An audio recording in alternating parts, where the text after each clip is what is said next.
Hello friends, welcome to my new video. हम उत्तराखंड हिंदी साहित्य से रिलेटिव जो राइटरों से रिलेटिव जो क्वेश्चन बनते हैं उसका ये आज पार्ट 10 देख रहे हैं। इससे पहले इस टॉपिक से रिलेटिव 9 पार्ट मैं पहले ही अपलोड कर चुका हूँ, जिसमें हमने जो हमारे सिलेबस में राइटर दे रखे हैं उनकी रचनाओं और उनसे जो क्वेश्चन पूछे जाते हैं वो देखे हैं। आज इस पार्ट 10 में हम जो जिन दो राइटरों के बारे में देखने वाले हैं वो हैं, पहले हैं कबीरदास और दूसरे जो हैं वो है मंगलेश डबराल।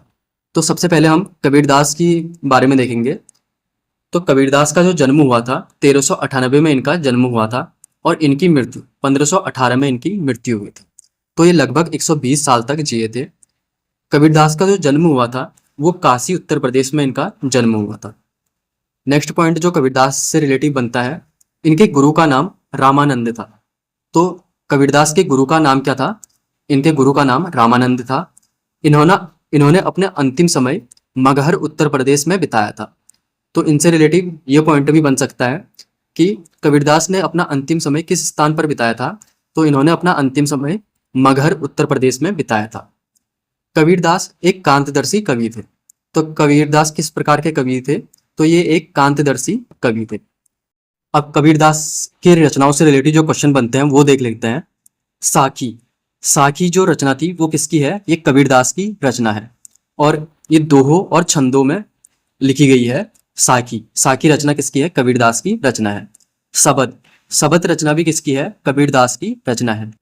रमैनी रचना भी किसकी है? ये भी कबीरदास की रचना है। तो मोस्ट इंपोर्टेंट इनकी 3 रचनाएं तो हमको ध्यान में ही रखनी है।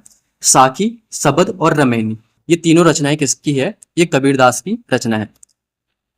इनकी साखियां अवधी, राजस्थानी, भोजपुरी और पंजाबी भाषा में थी। तो मोस्ट इंपोर्टेंट क्वेश्चन बनता है कि कबीरदास की जो साखियां थी, जो इनके दोहे या छंद थे, वो या तो राजस्थानी भाषा में, अवधी, भोजपुरी, पंजाबी भाषा में थे या ये मिक्स भाषा में थे। इनकी भाषाओं को पंचमेल खिचड़ी या सादुक्कड़ी कहा जाता है। तो मोस्ट इंपोर्टेंट क्वेश्चन जो डायरेक्ट पूछा जाता है कि किसकी रचनाओं को पंचमेल खिचड़ी या सादुक्कड़ी कहा जाता है? तो कबीरदास की रचनाओं को पंचमेल खिचड़ी या सादुक्कड़ी कहा जाता है। फिर ये रिपीट हो चुका है कि इनकी रचनाएं साखी, सबद और रैमेनी किसकी रचना है? ये कबीरदास की रचना है। जो कबीरदास थे वो भक्ति धारा के निर्गुणवाद के कवि थे। तो कबीरदास किस धारा के कवि थे? तो भक्ति धारा के निर्गुणवाद के कवि थे। इनका एक काव्य भी है। कबीरदास का जो मुख्य काव्य है उसका नाम क्या है? बीजक। तो मोस्ट इंपोर्टेंट क्वेश्चन बन जाता है कि कबीरदास का काव्य कौन सा है? तो बीजक इनका क्या है? काव्य है।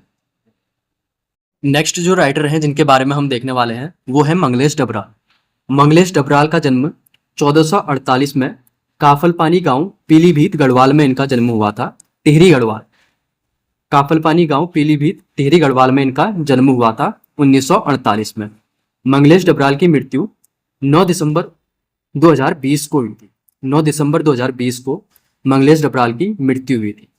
मंगलेश डबराल को जो पुरस्कार, जो इनको प्राप्त पुरस्कार हैं उनसे रिलेटिव जो क्वेश्चन बनते हैं वो देख लेते हैं। मंगलेश डबराल को 1982 में ओम प्रकाश स्मृति पुरस्कार दिया गया था। तो मंगलेश डबराल को 1982 में क्या दिया गया था? ओम प्रकाश स्मृति पुरस्कार दिया गया था। 1989 में इन्हें श्रीकांत वर्मा पुरस्कार से सम्मानित किया गया था। 1989 में मंगलेश डबराल को श्रीकांत वर्मा पुरस्कार दिया गया था। और मोस्ट इंपोर्टेंट जो हमको ईयर याद रखना है वो है 2000, सन 2000 में हम जो देखते हैं रचना के लिए मंगलेश डबराल को क्या दिया गया था? साहित्य अकादमी पुरस्कार दिया गया था सन 2000 में। तो पहला क्वेश्चन तो यही बन जाता है कि हम जो देखते हैं रचना किसकी है? वो मंगलेश डबराल की रचना है, जिसके लिए सन 2000 में इनको साहित्य अकादमी पुरस्कार दिया गया था। अब मंगलेश डबराल की प्रमुख रचनाएं देख लेते हैं। पहाड़ पर लालटेन मोस्ट इंपोर्टेंट क्वेश्चन है और बहुत सारे एग्जामों में पूछा हुआ क्वेश्चन है कि पहाड़ पर लालटेन किसकी रचना है? ये मंगलेश डबराल की रचना है। घर का रास्ता रचना भी किसकी है? मंगलेश डबराल की रचना है। हम जो देखते हैं मोस्ट इंपोर्टेंट क्वेश्चन बनता है और इस रचना के लिए सन 2000 में इनको साहित्य अकादमी पुरस्कार भी दिया गया है। तो हम जो देखते हैं रचना किसकी है? मंगलेश डबराल की रचना है। आवाज भी एक जगह है रचना भी किसकी है? मंगलेश डबराल की रचना है। नए युग के नए सत्र नए युग के नए शत्रु रचना किसकी है? मंगलेश डबराल की ये रचना है। संगतकार, संगतकार रचना भी किसकी है? मंगलेश डबराल की ये रचना है। लेखक की रोटी, लेखक की रोटी ये किसका गद्य संग्रह या रचना है? ये मंगलेश डबराल की रचना है। कवि का अकेलापन, कवि का अकेलापन मोस्ट इंपोर्टेंट क्वेश्चन बनता है। कवि का अकेलापन ये गद्य संग्रह या रचना किसकी है?